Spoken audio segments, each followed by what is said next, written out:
Hi, everyone. I want to welcome you to tonight's nightly restorative check-in via the National Parents Union. I am Dr. Enjolie Laferie. I'm at home, although anyone who watches this show regularly is like, where is she? I'm actually having my house painted, the interior of my house painted. So to me, I feel like I'm echoing a ton, and my walls are super bare, which is not like me at all. And again, it's because my house is being painted. So, okay.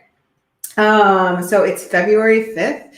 I don't know where the time goes and how we get into, how these months keep passing by.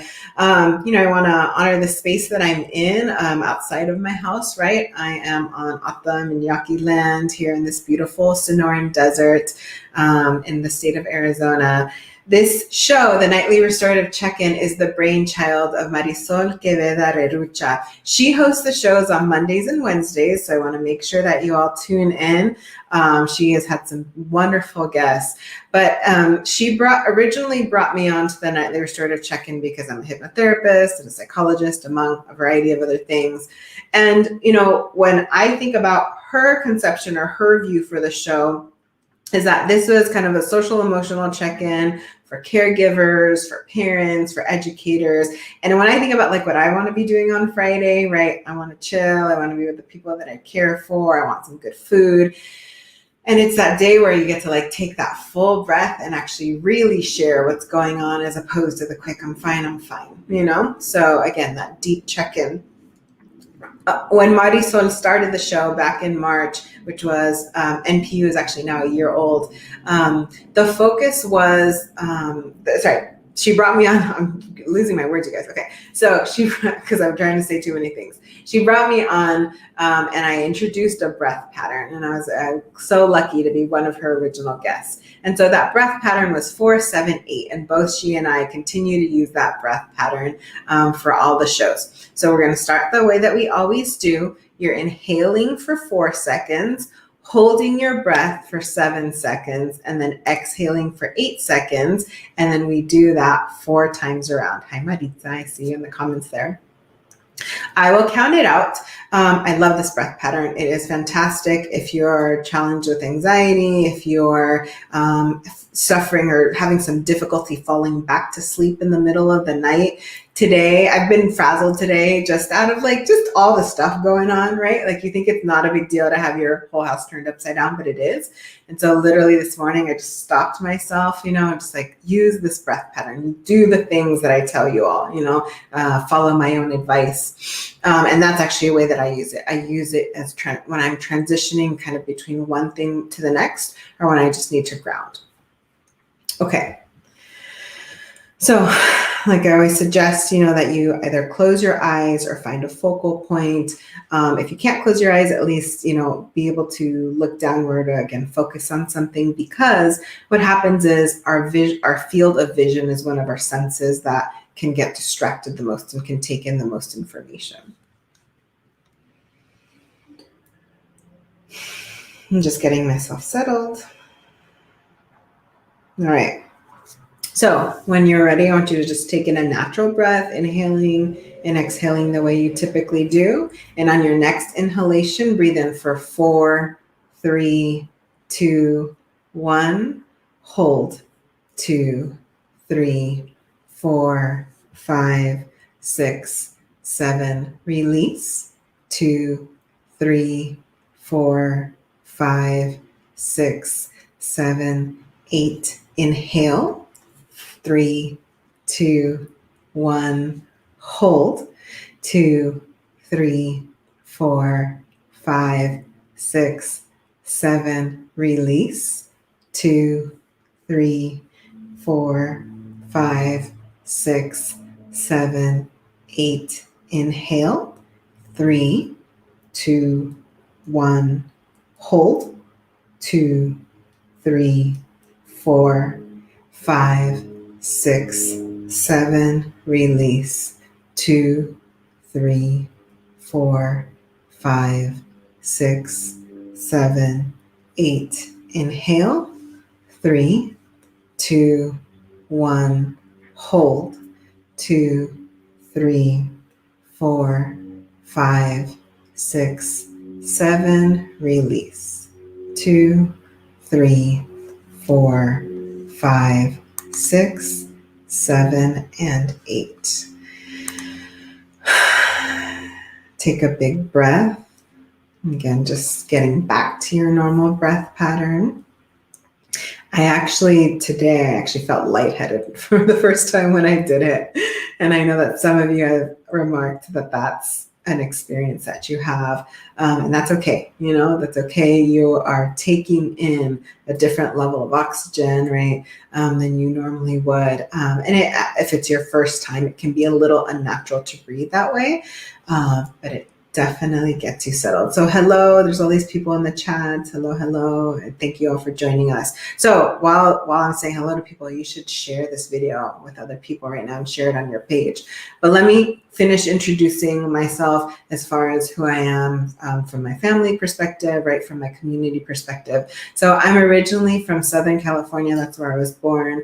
My father is Afro-Cuban, so we are Taino and Arawak. My mom is from Guatemala, from Maya territory. Some of you have met my siblings because they were some of my original guests. And I'm also a mom to a 21-year-old daughter, a big old kid. Another community affiliation that's particularly important to me is that of the Wakpamni Collective. So we are a group of indigenous women, and we focus on supporting women and their children or their families. We like to say from womb to tomb, and I would say back into the womb as well. And we'll probably talk about that here in a second as we get on with the show. Really quickly, I want to make some quick announcements and encourage you to become a member of NPU. It is free. It just allows you to get information about us, kind of be apprised of what's going on and what events are occurring a little bit sooner than having to log in and see what's going on Facebook. For example, we're going to have a town hall on the 18th of February, and Tamika Mallory is actually going to be our special guest. So register with us so that you can get all that information as soon as possible. Okay. If y'all hear weird stuff, it's because my window's open, my screen door is open, so I just don't want to pass out vape fumes. Okay, all right, so now let me start to introduce and bring in our guest for today's show. So we're bringing in Dr. Stephanie Big Crow, somebody that I have grown to love and care for in a very short amount of time. I'm gonna just give your introduction and then I'll let you say hello. Stephanie is Oglala Lakota, originally from, you're gonna have to pronounce this, Wakpamni District? Yep. Is that right? Woohoo! All right. Anyway, in Pine Ridge, South Dakota. She has a background working in health research, biogenetics. I promise we'll define all this. Indigenous rights advocacy and cultural preservation. I want us today, we're going to be discussing a time-sensitive issue of the closure of the Phoenix Indian Medical Center labor and delivery unit. And before I ask you to speak, Stephanie, I also want to say that I acknowledge that it is Black History Month. And we will also try to make some connections about the way that Native sovereignty is connected to Black liberation. So, Stephanie, hello. How are you? Good evening. I'm well. Thank you for having me on. Of course. I read your bio, right? Which I know there's so much more to you. Do you want to kind of take some time to introduce yourself to our audience in any other ways? I think you pretty much summed it up, but so I'm originally from the district of Wakpamni. In our language, that in the Lakota language, it translates to the creek where the wolves cross. So I was raised, in the country. I'm located on the Pine Ridge Indian Reservation, where I spent my first 30 years. And it's kind of just, been the backbone in driving me not only in academics, research, and human rights advocacy, but mostly in empowering women's rights. So Thank you. And so, this is the nightly restorative second. And so I always want guests to feel like they're being nourished by our conversation. So, how are you? And please use this to do as deep of a check-in as is useful for you. But how is your life? How are you? Well, I am, I think in this modern day, what I appreciate about being a part of this, this collective of indigenous women globally is one, going through these difficult times through COVID and this pandemic has stirred up a lot of emotions that perhaps many people were unaware of. And it's really, forced a lot of people to look at themselves within their own existence, right? And so I kind of can acknowledge that in a world where, living in Phoenix, Arizona now, living on the traditional lands of the Yaqui, seeing how a lot of the emotional disruption has really created some sense of spiritual imbalance. I myself am used to that because I spent the first 13 years of my life in isolation, pretty much raised in the country, running with the grasshoppers and, trying to chase the prairie dogs. So, but yeah, I think a lot of this emotional instability is really impacting, just people globally. And I really have to say that a lot of our women are really stepping up in areas where, maybe not that they otherwise wouldn't have. So many of us are being called to kind of do things in different ways, but I know one of the things, I say this often, like one of the things that I'm most encouraged by is that I actually think most of us are just returning back to like original ways, and that we left them for whatever reason, right? We left them, we forgot them, they weren't taught to us. And so we're actually being encouraged, I think, to remember, of like to be based on our family unit, to be based on like a more simpler kind of way of operating. I wonder just what you think about that or how that resonates with you. I think that's a very interesting perspective because I, having a conversation earlier, just talking about many of our people, whether, they're indigenous, Black, non-indigenous, regardless of the ethnicity, there are so many people we can tell just through the pandemic, are showing these signs of being emotionally displaced. And indigenous perspective, and of course, being Lakota and being raised on my reservation and being raised within our elders and understanding kind of our cultural beliefs, immediately I recognized that as a spiritual disconnect.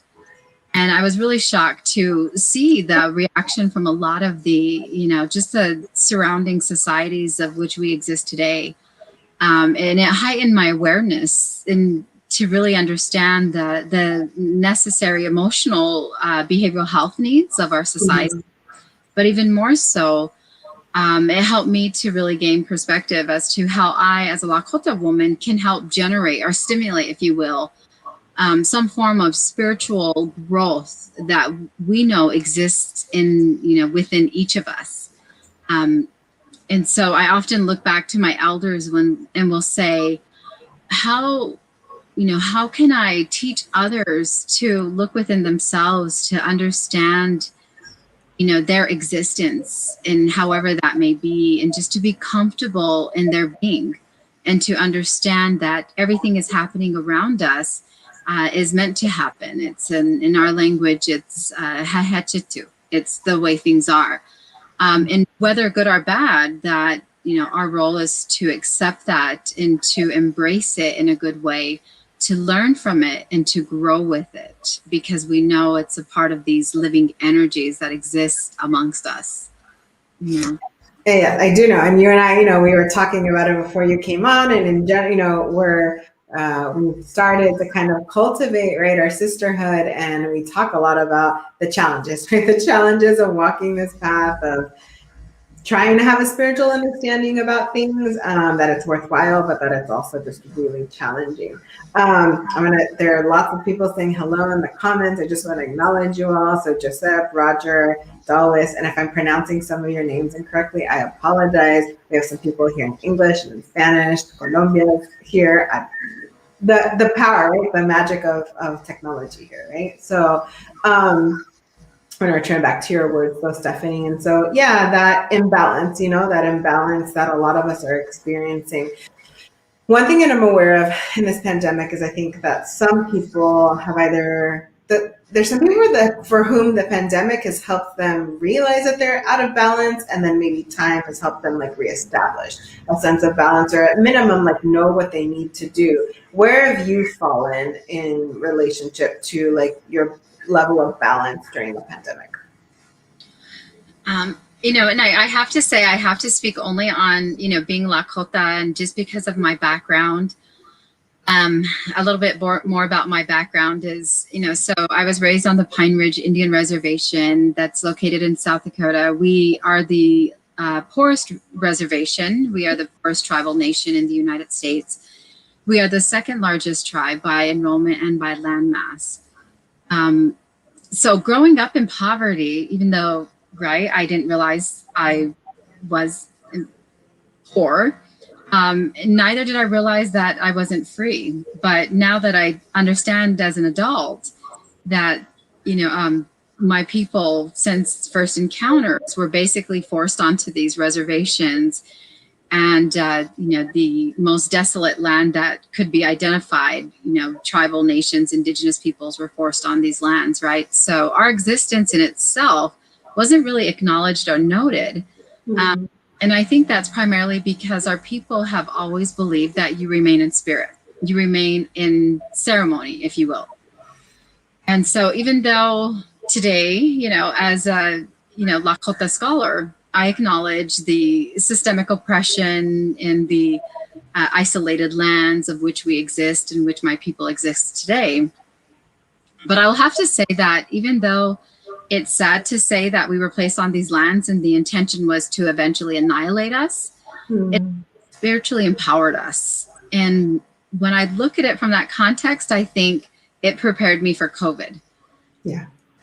And it's sad to say, but it did. I could, almost say that I knew something was coming 5 years before COVID hit. I didn't know exactly what that was. I couldn't tell you.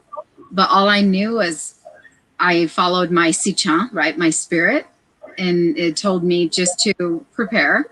So I did, and I purchased N95 masks in bulk. I had already dried, many of my foods. I had a shelf life of food, that would last at least 3 years. So I really went off the grid, and in fact, we're living off the grid now in an RV.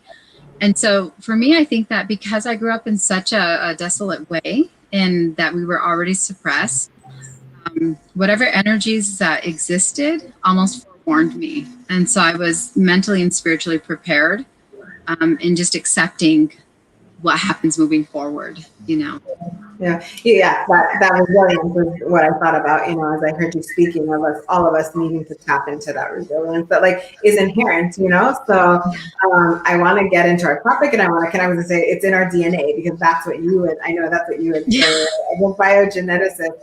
But before we get into biogenetics, I want us to also bring in kind of the reason why I brought you on the show, which is to discuss, right, the closure of the Indian Medical Center labor and delivery unit. You guys, I'm tired. You can feel it, when you're just like stumbling. I'm like, I have to like tap out, raise my hand, and be like, I'm tired today. Like it's been a week. But anyway, when I come back to that, and because I imagine that some of that resilience and fortitude and recognition of systems is a part of what made you speak out against the PAMC closure. So can you set the context, tell the story for the audience of like what's going on? Why did you decide to say something?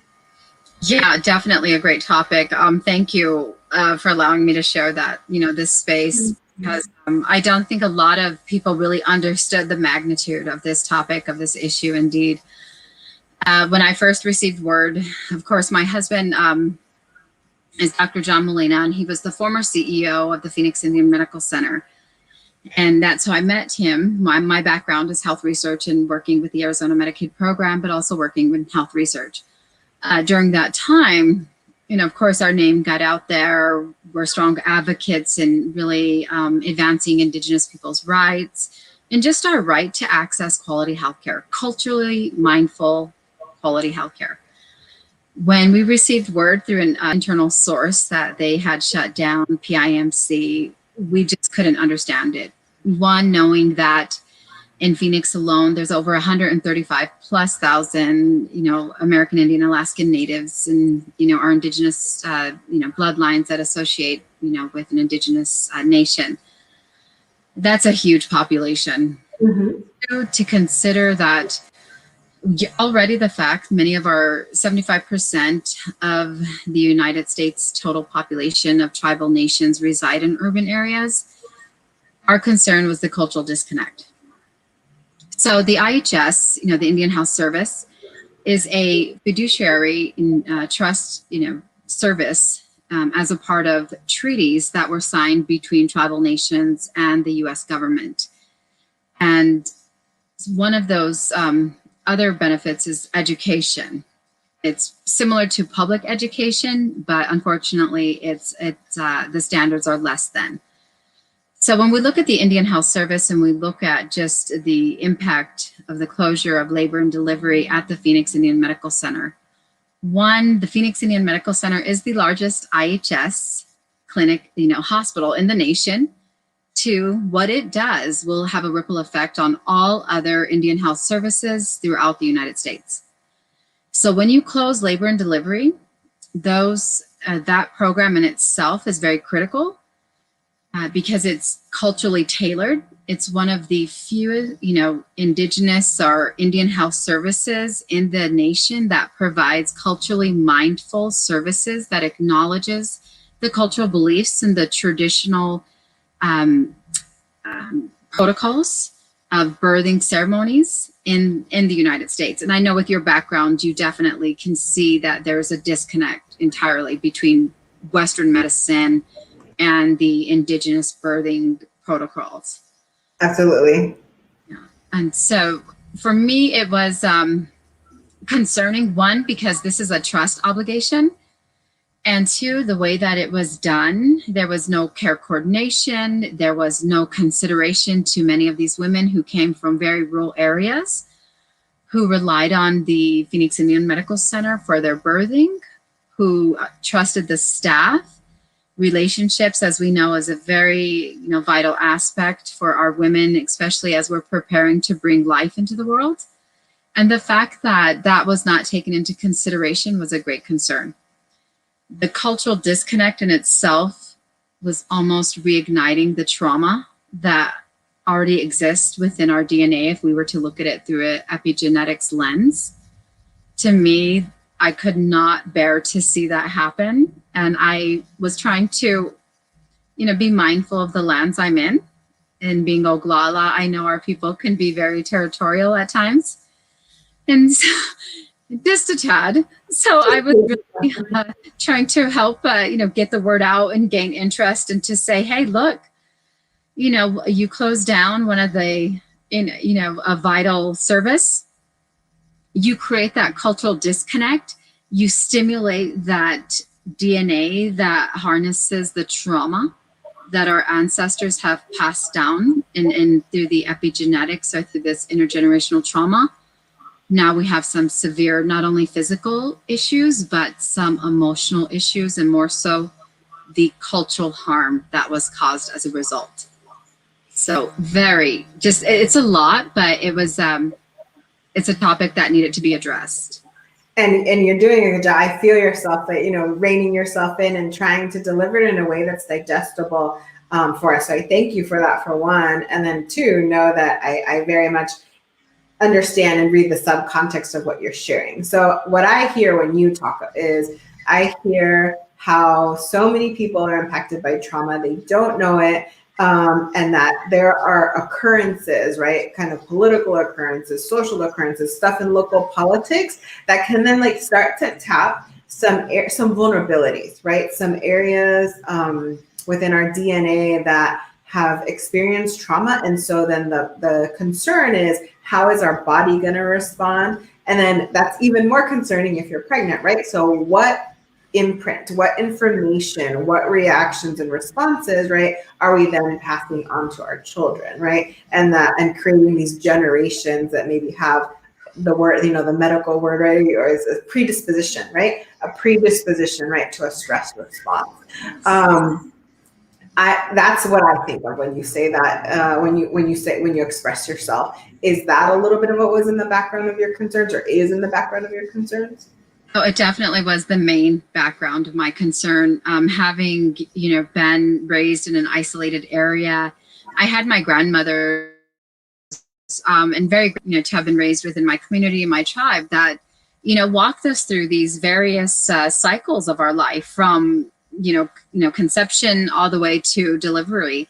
And we were always, taught and guided, to understand the energies that we're surrounded with and that we absorb, knowing that we have a life, that this generation that we bear comes from us. And so what energies we absorb will indefinitely impact our unborn, and when we identify them as Wakanja, they're sacred, their spirits are still sacred.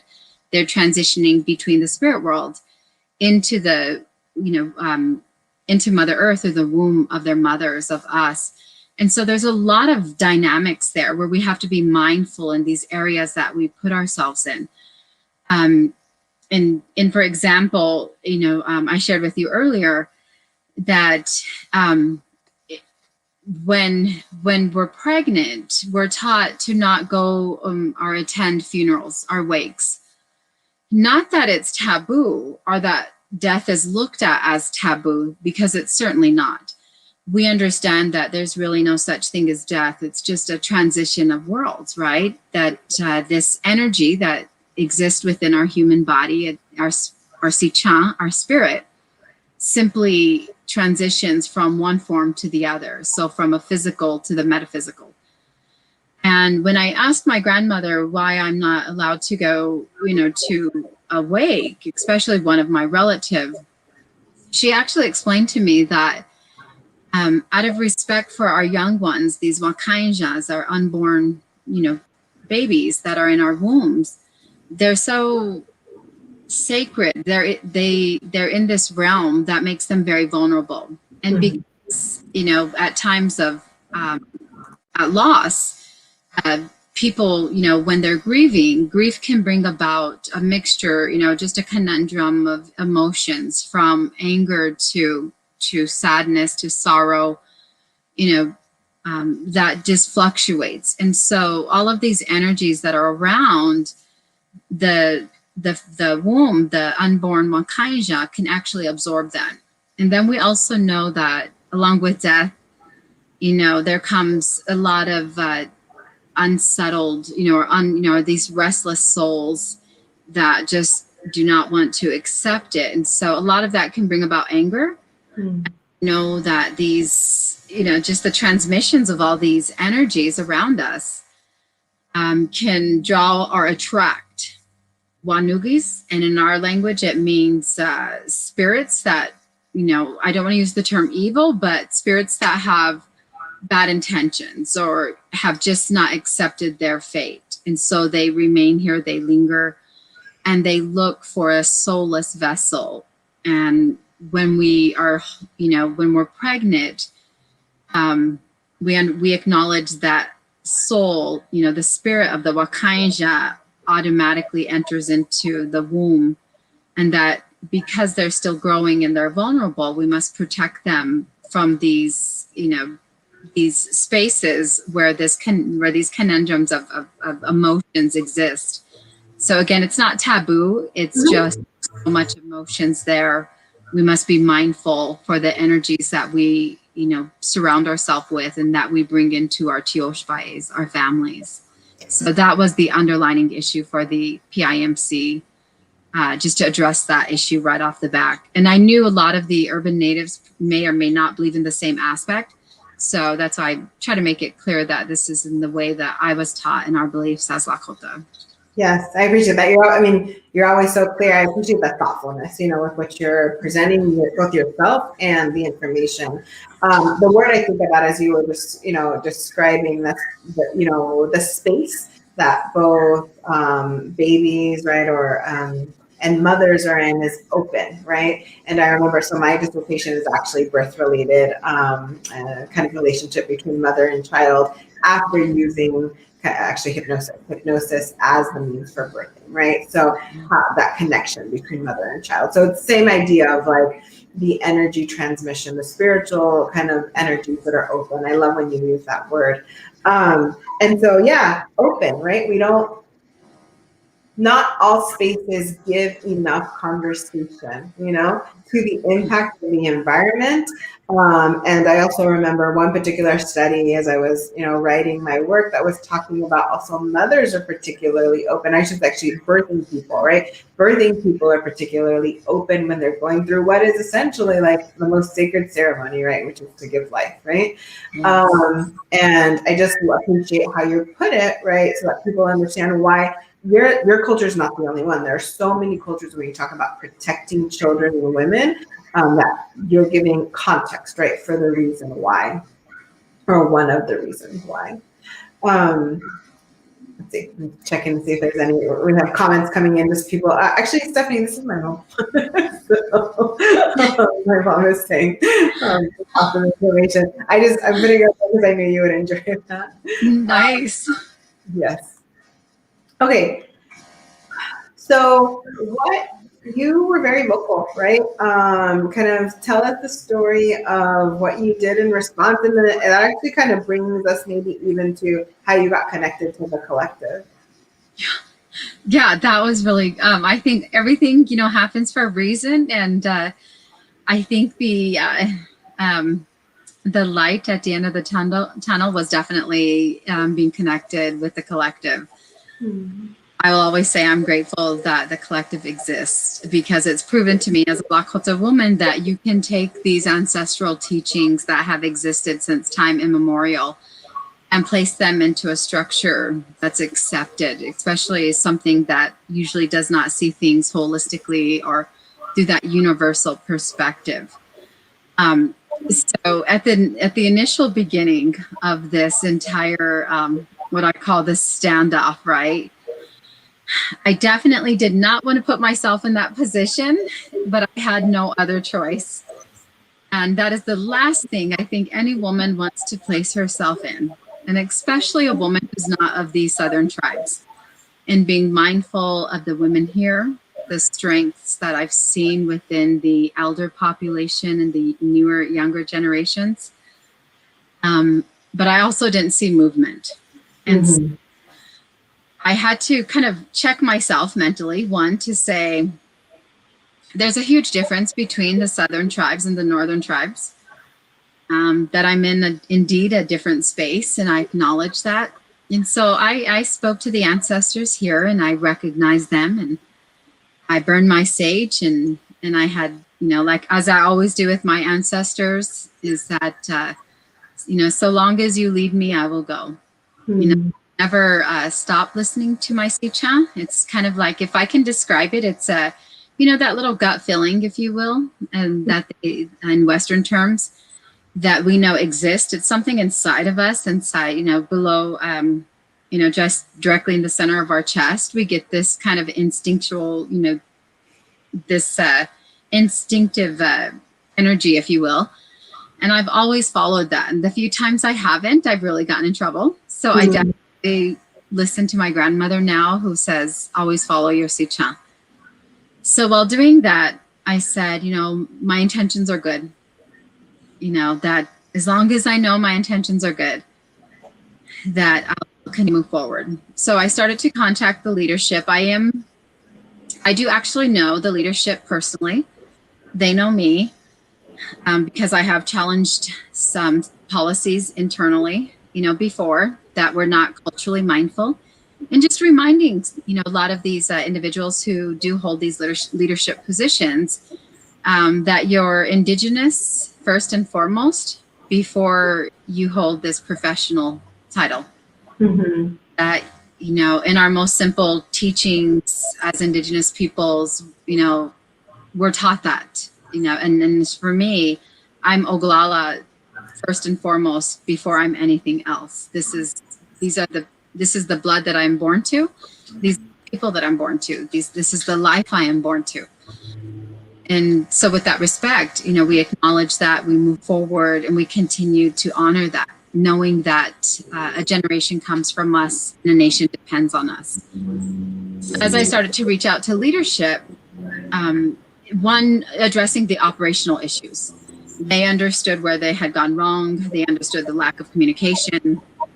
There was no consultation with tribal leaders, which is actually a federal law. There was no coordination of care between multiple facilities. The women were basically just discharged abruptly. And that created what we know as this trauma that is embedded into our DNA. That when I found several of the women reached out, shared their stories, it was so heartbreaking that I felt, well, I understand the system that the IHS exists within, right? We see all the bureaucracy within the antiquated laws that impact and influence current policies within these respective systems. And as I looked at each of these key leaders that were in the room with me, from the Phoenix area director to the CEO at the Phoenix Indian Medical Center to the Tucson area CEO, I actually, what more could I do? Because they understood, and they basically said, our hands are tied. And I said, well, that's not good enough. We as Indigenous people, regardless of what tribe we belong to, the bloodline, that we have an innate responsibility to honor the bloodline that we hold. And knowing that whether it's personally or professionally, we as relatives have to uphold these fiduciary responsibilities that we're born into, a part of these bloodlines. And I said, so if there's one thing that moving forward, what is the cultural continuity plan in place? Mm-hmm. One, because as each of you know, your respective nations that you represent, you have a cultural obligation to them and to the people you serve. So what does that look like? And the room went, silent. There was absolutely no comment.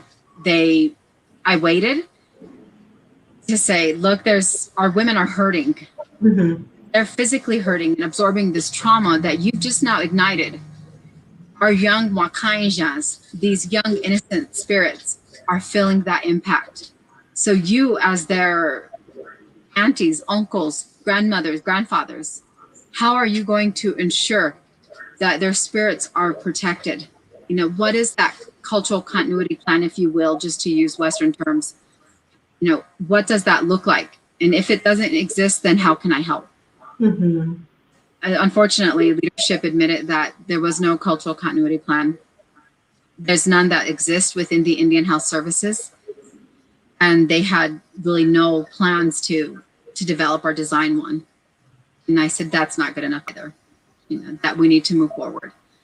They didn't really know how, because unfortunately the Indian Health Service is federally managed. And as a federally managed healthcare facility, there's so much policies and red tape it causes a lot of bureaucracy. And unfortunately, it impacts the quality of health, the delivery of health, and the overall health outcomes of people who rely on these services.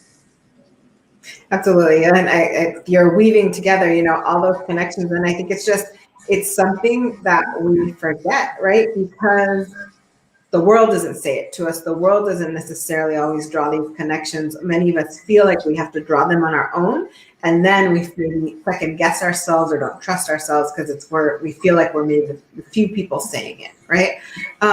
What I appreciate, and there's so many things I admire about you. You and I tell each other all the time how much we enjoy one another, but I admire that you were such a good relative. And again, to use, like you said, a social justice term or a Western term, you're a good ally, right?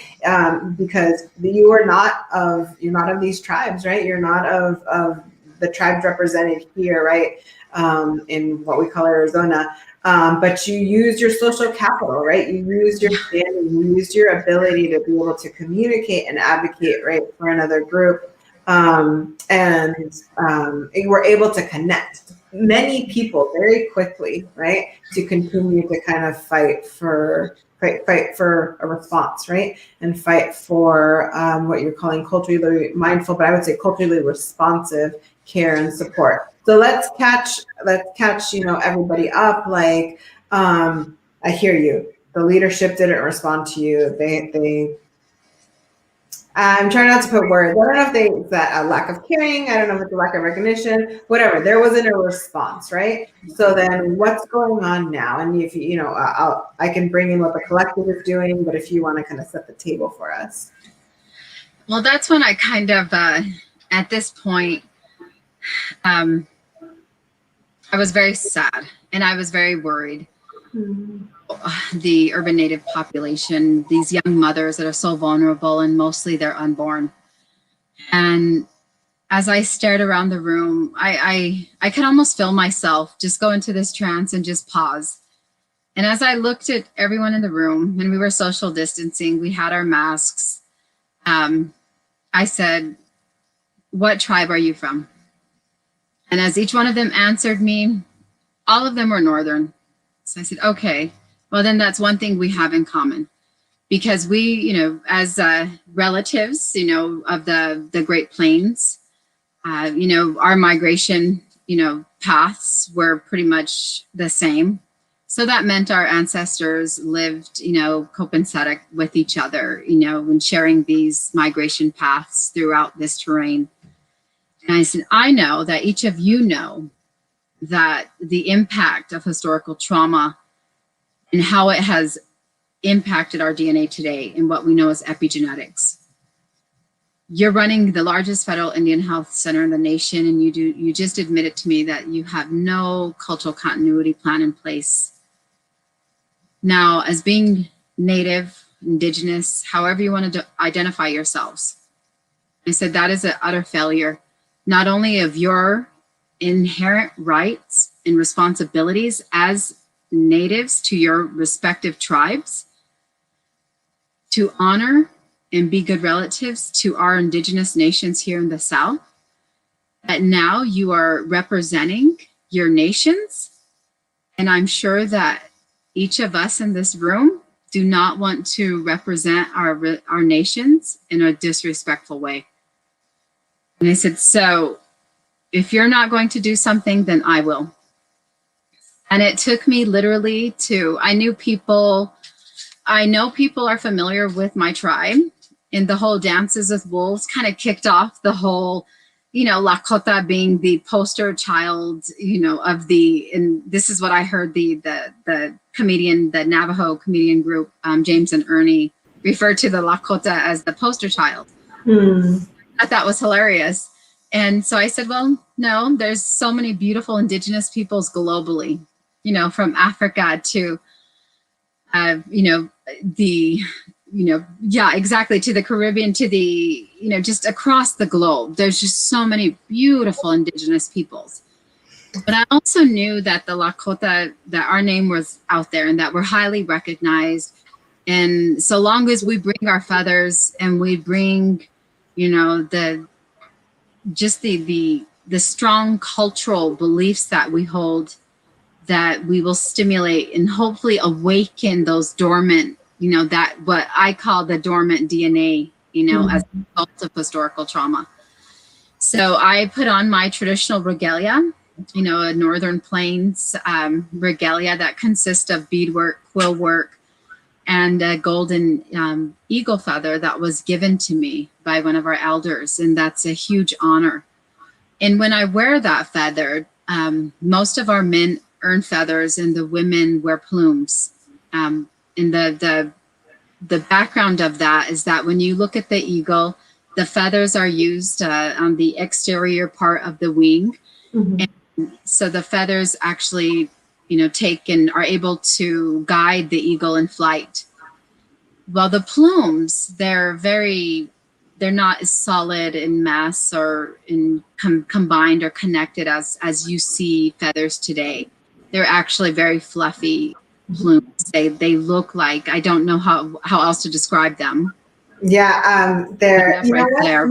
It's almost like when you blow on those little flowers, those pinwheel flowers, like it's really Yes. soft and pillowy. It's almost like the down inside of our pillows. It's like that. Yes, exactly. There you go. So the plumes, you can actually find them in the interior of the eagle's wing and underneath the tail. And so for us as Lakota, we believe that that represents the female. We're soft, we're gentle, but yet we provide that strength of the feathers to uphold the wings while in flight. Mm-hmm. And jointly together, male and female, we create, co-create and sustain, this flight of, through the Wambli, the eagle. And so when we wear these feathers, it's not just to adorn who we are, but they're so symbolic spiritually. And it's basically placing us in a spiritual state to say, I wear these feathers in a respectful way. And that as such, I'm asking the ancestors, to stand with me, to be with me, to guide me, as we prepare for this, and for the lack of better words, war ahead of us. Mm-hmm. Ending that the Indian wars never ended. They just shifted from the battlefields to the court, to the courtrooms now.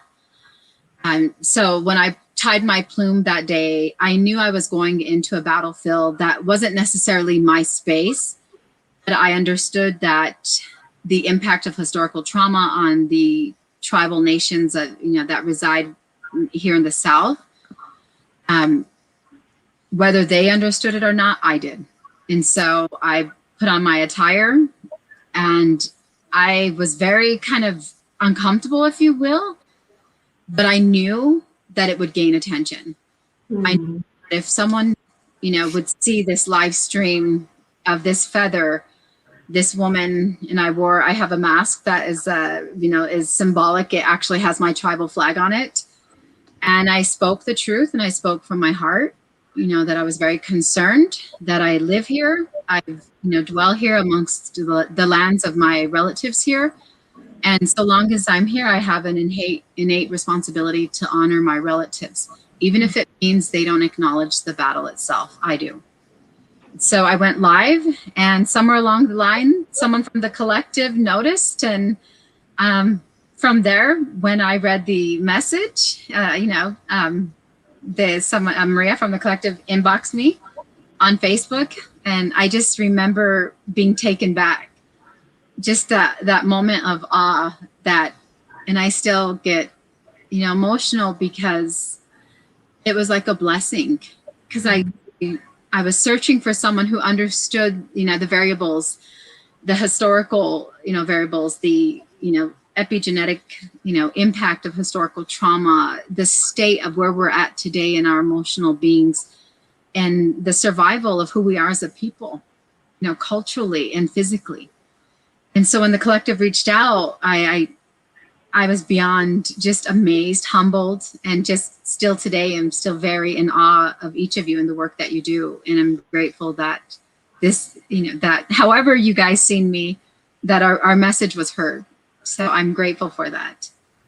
No, thank you. And I remember seeing that video. We kind of shared it amongst ourselves. And I should say, I was like, you are definitely a part of the collective. So I see you as my sister. That's how I see you. But such an honor.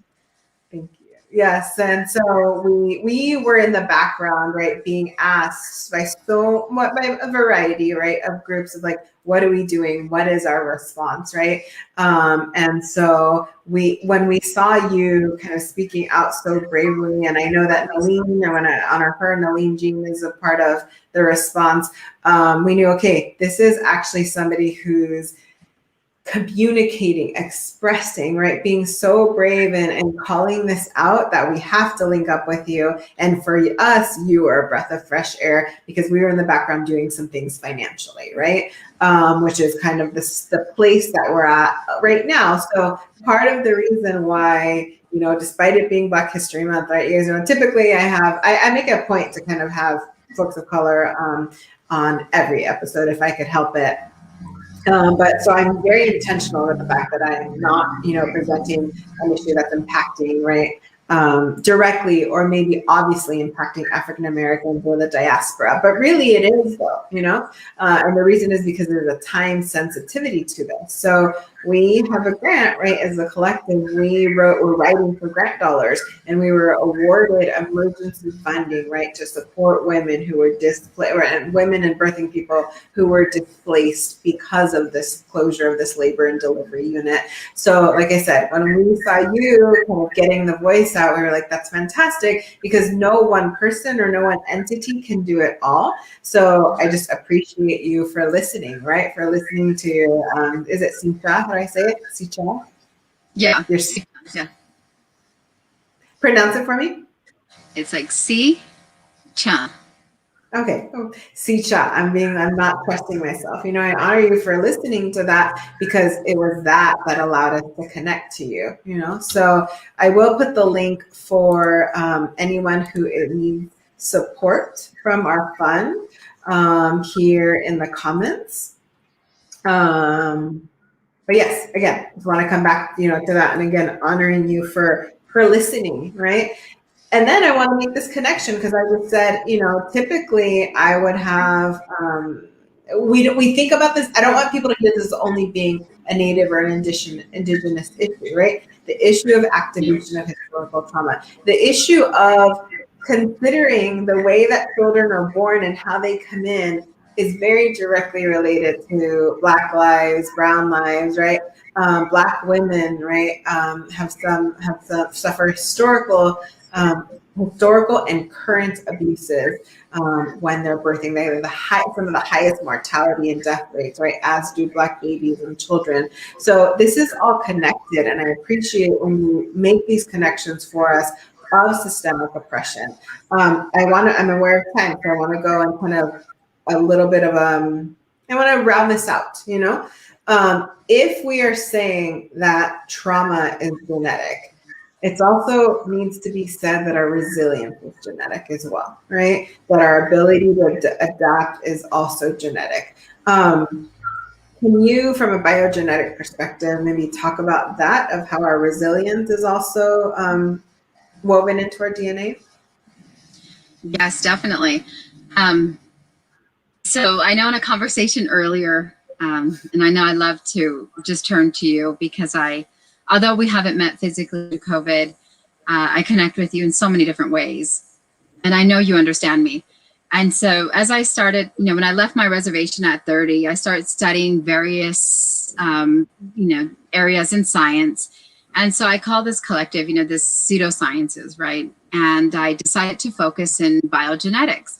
And interesting enough, I remember when I was young, there was, so in our language, we identify Blacks as Hasapa, meaning people of of dark skin of the earth, because we acknowledge that we share the same DNA, that we're in our biomarkers.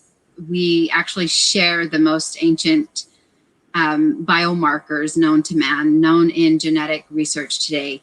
And in fact, Western science and genetic research is proving that Blacks have the most ancient DNA, which makes it in the genomic or the genoeconomic world, according to the World Genomic Industry, it makes it the most valuable DNA ever. So it's worth billions of dollars. I think in 2019, according to the Global Genomic Industry, and you can actually just Google that and you can see, and it's like the stock market, it's shifting constantly. But the value of Black DNA was worth 17.1 billion, and it's predicted to be, valued at 30.1 billion by 2025. So that's a few years from now. Mm-hmm. When I was younger, there were several, Hasapas that, live amongst our people, and, we're always competitive in sports. And there was one of them, she's my best friend. She's half Lakota and half Black. And she was always beating me by a split second, whether that would be in, cross country, track, basketball. So I used to ask my grandmother why, and I would continually try to improve my strengths, my skills. But my grandmother actually said, one in the simple context, they have strong DNA. And I didn't understand it at that time, but she said they have unique DNA. Their unique is different. Their DNA, their blood is different. And I thought that was interesting. So it stuck with me my whole life. And of course, I continued to compete against Angie. She's one of my best. And I used to tell her, did you know you have unique DNA? And at the time, I couldn't tell her why. But now, 27 years later, I can. Well, the biomarkers of Black, ancient, Black American and Blacks in general can be related back to the Paleo age. And so in each of our biomarkers, right, we have these genetic expressions, and just depending on the environmental, the biological, and the psychological variances that occur will help create a genetic, to shift or to create a genetic expression, if you will. And so not only are, Blacks and, the indigenous populations globally share the same biomarkers, but in those biomarkers, in what I believe my grandmother was telling me at a young age, was that we're resilient. Mm-hmm. And as I started to conduct my genetic, my research in biogenetics and looking at what is that resilience? How do we define that resilience? Well, I defined that resilience as a spiritual resilience, meaning, and science has proven why Blacks exist today after generations and centuries of enslavement, of brutal abuse, of experiencing the most horrific abuse known to man.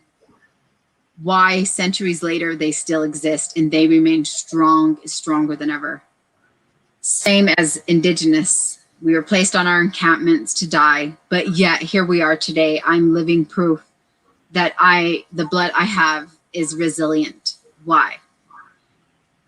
Well, the way my grandmother said is our blood adapts.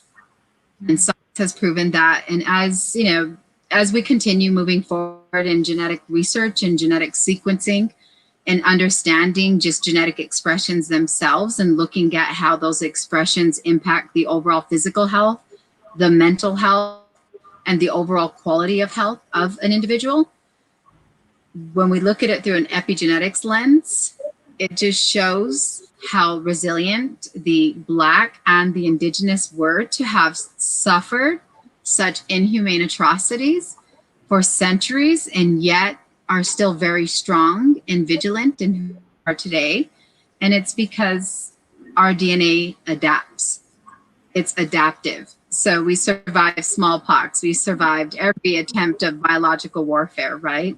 We're still here because our DNA, it actually adapts. And so that's why when we look at genetic research today, we look at All of Us study, which is a $10 million NIH study that is looking at targeting, I believe it's over 200,000, recruiting 200,000 Blacks into the study, 100,000 American Indian Alaskan Natives, and then the rest is just, various bloodlines throughout the United States.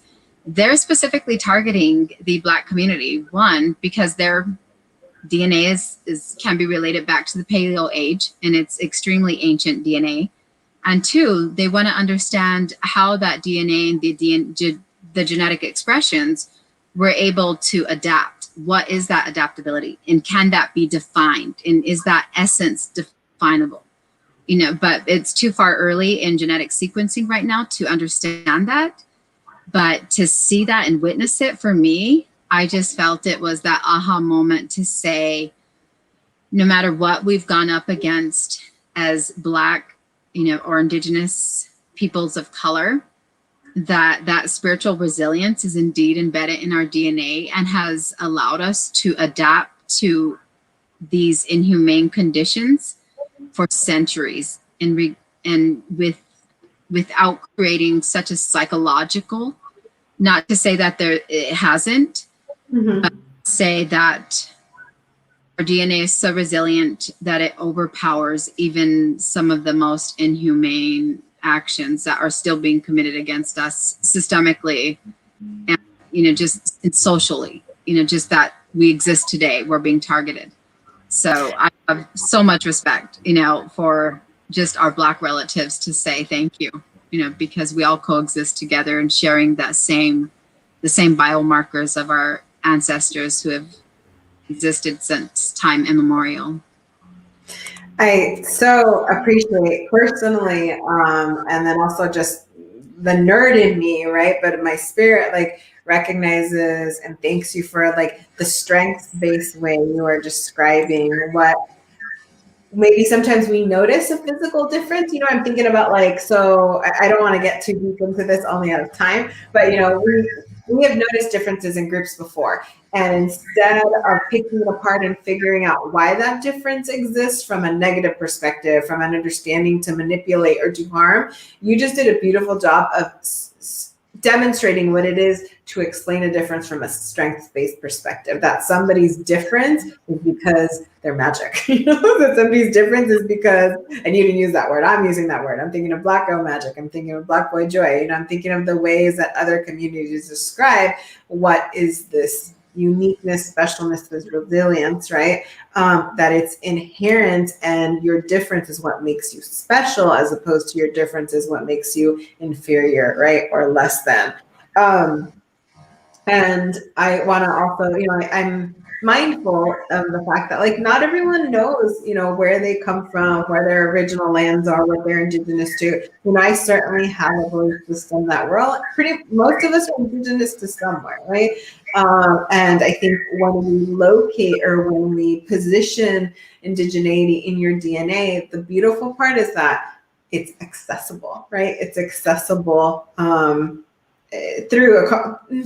through various processes, but it's accessible for you to kind of tap into that indigenous part of you, right? That can be another show, right, of how that's done. But I just want to appreciate you, and I appreciate you for how you're expressing it, both from the logical mind side, right, but also from the spiritual side, that connects so many cultures together in your expression. And I think you said it perfectly, the magic of the existence. My grandmother, and again, I was so fortunate and blessed to, have been raised by my elders, but in her simple way, she used to tell us, just because somebody is born without a limb, or, perhaps someone is born without, sight, she said, in the Washichu mind, and Washichu doesn't necessarily mean someone of a European or an Anglo-American or a white background. It's basically just defining someone who takes the best meat for themselves. So someone who's greedy. And so, back in the days of the Indian Wars, majority of that was the Europeans who came in French and, Spaniards who came and conquered what we now know as, North America. To us, it's Turtle Island. But she would tell me the Washichus, in only their minds do they think that because a baby is born, with one limb, or maybe they don't have sight, that to them they think of it as an ailment or that they're disabled. She said, when to us it's not. They were born that way specifically for a reason. And that reason comes with a life of beautiful synergies that they will continue to grow with and by. And because they were born into this way, it meant that they were born for a purpose. Mm-hmm. And continue to grow with this, physical, I don't want to use the word disability, but with this physical entity, it makes them that much more stronger. And she said, so we look at it that, when someone was born with something, with missing the limb, or if someone was born with no sight, to us, they were considered wakan, sacred. They were chosen for whatever reason, by the creator, this energy that exists, that has created all life and matter, to be different. And just because they're different does not mean it's bad. It meant that they were sacred, that they possessed a skill set and would grow from that and become strong because of that. And it was meant to be that way. It was Hahachitu. So no, I definitely agree that it is power. It is very much indeed strength, and it should be, identified as that. So I love that. I love that phrase. Yeah, thank you. We're definitely over time, but you and I can talk forever, and we usually do. I Yeah. just want to say hi to Angelita. She's one of our elders within the collective. But anyway, I think also what's important for others to kind of hear is that this is what it is. And I think of your grandmother, right? This is what it is when we're connected to our indigeneity, we're connected to our own spirituality, of like when our spirit recognizes something, and then later when like science and things like that catch up, you know. But I just honor the wisdom because I hear it, and how like your grandmother had such knowledge of like, well, this is why, you know, like Angie's so much, you know, such a better athlete, or so much smarter, or so much whatever, you know, in comparison, is because she's connected to her spirit, right? And that how many of us as period people, but certainly as people of color, have our grandparents, our parents that are connected to that wisdom, and then they have this very logical and really kind of easy explanation because it's based in spirituality and indigeneity, you know. So I also want to honor that I see that in you, you know, and how grateful I am that you have all of these teachings and that you're able to kind of deliver it and put it together for us to be able to hear from you and benefit from you. So thank you so much for your relationship that you and I have, but also for sharing of yourself with us tonight. Thank you. And I definitely appreciate it. And I just, like you, I'm honored. And I think most, the world in general don't realize that they have 2% of Black, indigenous, that the old ancient blood in them. And it doesn't matter. It doesn't matter how much you have, what matters is how you activate it, whether it's revisiting your, where your ancestors come from, revisiting the area you were raised, anything can activate it. And it's just like what they say in Western science and genetic research, our DNA is like a light switch. It can be turned off and on. So we can turn off our trauma and we can turn on that spiritual resilience that we know is embedded in our DNA. So, and thank you for letting me share this time with you. Thank you. Well, definitely gonna have to have you on to talk about how we turn it on, how we activate that resilience. Okay, everyone, I want to wish you a happy, good, restful weekend. I'm going to encourage you, right, to maybe think about and ponder this weekend about how you can activate, right, your resilience, how you can activate rest and relaxation, so that you can remove yourself and step out of like all these triggers and these trauma responses.